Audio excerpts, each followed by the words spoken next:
Tila mas may alam daw si OG Diaz sa mga chika sa showbiz ngayon, lalo na sa issue ni Sandro Mulak, kahit na nabanggit na ni Nino sa hearing na wala siyang pinagsabihan iba ukol dito. Kaya naman, kinwestiyon ng isang senador kung paano nakakuha ng detalye rito si Papa O. Kaya ang hirit ng mga netizen, isa lang na rin daw ito sa Senate hearing. Agree ba kayo? Wow. Kasi Parang ganito. hindi ako agree. Ako Parang rin. nabababawan ako ganon. Kasi, Oo.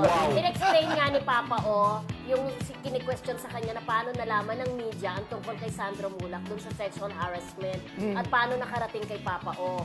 Tama naman siya, agree ako dun sa sinagot niya na syempre may mga sources tayo. Parang tayo pag nagbabalita, Oo, may may mga sources sources. tayo. But we have to protect yung mga Sources. sources Yung na mga yun, di ba? source. Kung baga magkapit-pitan man. Siyempre, balita yun eh. Issue yun, di ba?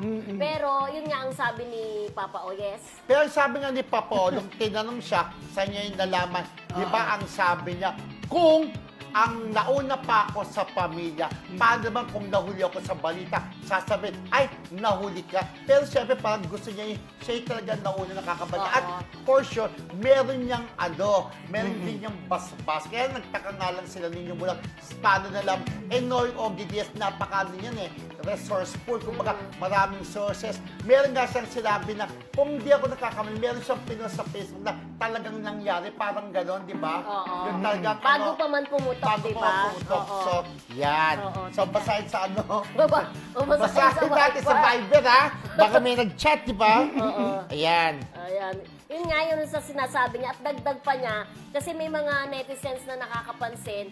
Sabi niya ganun, dapat Papa O, kampi ka dun sa mga akusado kasi member ka rin ng member LGBT. ka rin ng LGBTQI+, di ba? Correct. Sabi niya ganun, hindi ako tumitingin sa gender, Gender. kundi sa issue. Correct. Sabi ko Kaya yun nga ganon. sabi niya, yun ang sabi niya, Oo, di ba? oo. Oo. At least siya, reliable naman si Ogie Diaz, alam naman natin. Pero para sa akin, hindi na kailangan tawagin siya sa Senado, paano niya nalaman. Dahil si Nino Mulak naman na nagsasabi, ay ito yung mga kaganapan, di ba? Oo. Pero yun, ayusin na lang din. Sana kung ano man ang mangyari doon, di ba?